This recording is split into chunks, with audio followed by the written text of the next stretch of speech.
ಆ ಹೆಣ್ಣು ಮಗಳಿಗೆ, ಅವರ ಕುಟುಂಬದವರಿಗೆ ಮತ್ತು ಒಟ್ಟು ಸಮಾಜದ ದೃಷ್ಟಿಯಲ್ಲಿ ನ್ಯಾಯ ಸಿಗಬೇಕು ಎಂದು ಹೇಳುವಂತಹ ಆಗ್ರಹ ನಮ್ಮದು ಇದೆ. ಅದರ ಜೊತೆಗೆ ಆಧಾರರಹಿತವಾಗಿ ಈ ಪ್ರಕರಣವನ್ನು ಕಾರಣವಾಗಿಟ್ಟುಕೊಂಡು ಸ್ಥಾಪಿತ ಹಿತಾಸಕ್ತಿಗಳು ಯಾರದಾದರೂ ಮೇಲೆ ಆರೋಪವನ್ನು ಮಾಡುವುದು ಕೂಡ ತಪ್ಪು ಅಂತ ಹೇಳುವಂಥದ್ದು.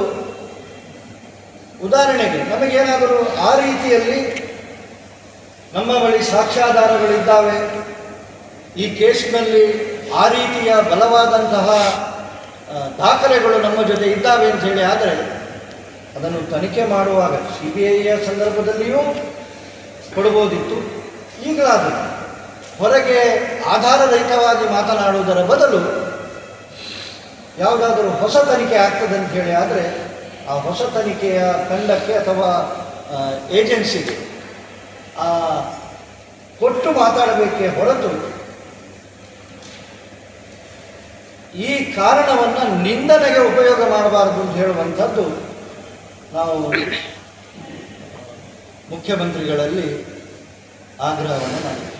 ಕಾಂಗ್ರೆಸ್ ಸರ್ಕಾರ ಬಂದ ನಂತರ ಮೊದಲ ಅಧಿವೇಶನದಲ್ಲಿ ಜನರ ನಿರೀಕ್ಷೆಗೆ ಸಮಸ್ಯೆಗೆ ಉತ್ತರ ಕೊಡದೆ ರಾಜ್ಯದ ಬಜೆಟ್ನಲ್ಲಿ 37 ಬಾರಿ ಕೇಂದ್ರ ಸರ್ಕಾರವನ್ನ ಟೀಕೆ ಮಾಡುವಂತಿತ್ತು. ರಾಜ್ಯದ ಯಾವುದೇ ಅಭಿವೃದ್ಧಿಗೆ ಒತ್ತು ಕೊಡದೆ 5 ಗ್ಯಾರಂಟಿಗಳನ್ನ ಬಿಂಬಿಸಿ ಕೇಂದ್ರ ಸರ್ಕಾರವನ್ನ ದೂರುವ ಬಜೆಟ್ ಆಗಿತ್ತು ಎಂದು ವಿಧಾನ ಪರಿಷತ್ನ ಸದಸ್ಯ ಪ್ರತಾಪ್ ಸಿಂಹ ನಾಯಕ್ ಹೇಳಿದರು. ಇನ್ನು ಸಮಾಜಘಾತುಕರಿಗೆ ಈ ಸರ್ಕಾರ ಬಂದ ಮೇಲೆ ಶಕ್ತಿ ಬಂದ ಹಾಗೆ ಆಗಿದೆ. ಕಾಂಗ್ರೆಸ್ ಪಕ್ಷಕ್ಕೂ ಸಮಾಜಘಾತುಕ ಶಕ್ತಿಗೂ ಸಂಬಂಧ ಇದ್ದ ಹಾಗೆ ಇದೆ ಎಂದವರು ಹೇಳಿದರು. ಅಲ್ಲದೆ ಮಣಿಪುರ ಮಹಿಳೆಯ ಮೇಲೆ ಆದ ದೌರ್ಜನ್ಯವನ್ನ ಕೇಂದ್ರ ಹಾಗೂ ರಾಜ್ಯದ ಬಿಜೆಪಿ ಖಂಡಿಸುತ್ತೆ. ಇದಕ್ಕೆ ಲೋಕಸಭಾ ಚುನಾವಣೆಗೋಸ್ಕರ ಕಾಂಗ್ರೆಸ್ ರಾಜಕೀಯ ಮಾಡುತ್ತಿದೆ ಎಂದರು. ಬಜೆಟ್ನಲ್ಲಿ ಸುಮಾರು 37 ಬಾರಿ ಕೇಂದ್ರ ಮತ್ತು ರಾಜ್ಯ ಸರ್ಕಾರವನ್ನು ಟೀಕೆ ಮಾಡುವುದಕ್ಕೆ ಮೀಸಲಾಗಿಟ್ಟಂತಹ ಬಜೆಟ್ ಅನ್ನುವ ರೀತಿಯಲ್ಲಿ ಬಜೆಟ್ ಮೂಡಿಬಂದಿದೆ. ಬಜೆಟ್ಟಿಗೆ ಅದರದೇ ಆದಂತಹ ಒಂದು ಪಾವಿತ್ರ್ಯ ಇರ್ತದೆ. ಜನರ ನಿರೀಕ್ಷೆಗಳನ್ನು, ರಾಜ್ಯದ ಅಭಿವೃದ್ಧಿಯನ್ನು ಮನಸ್ಸಿನಲ್ಲಿ ಇಟ್ಟುಕೊಂಡು ಮಾಡುವಂತಹ ಬಜೆಟ್ ಅದು. 10 ಇಲಾಖೆಗಳಿಗೆ ಆದ್ಯತೆಯ ಮೇಲೆ ಯಾವುದಕ್ಕೆಲ್ಲ ಬಜೆಟ್ನಲ್ಲಿ ನಾವು ಹಣವನ್ನು ಮೀಸಲಾಗಿರಿಸುತ್ತೇವೆ ಅಂತ ಹೇಳುವಂಥದ್ದನ್ನು ಬಿಂಬಿಸುವ ಬಜೆಟ್. ಆದರೆ ಪೂರ್ಣ ಬಜೆಟ್ನಲ್ಲಿ ಕೇಂದ್ರ ಮತ್ತು ರಾಜ್ಯ ಸರ್ಕಾರವನ್ನು ದೂರುವುದಕ್ಕೆ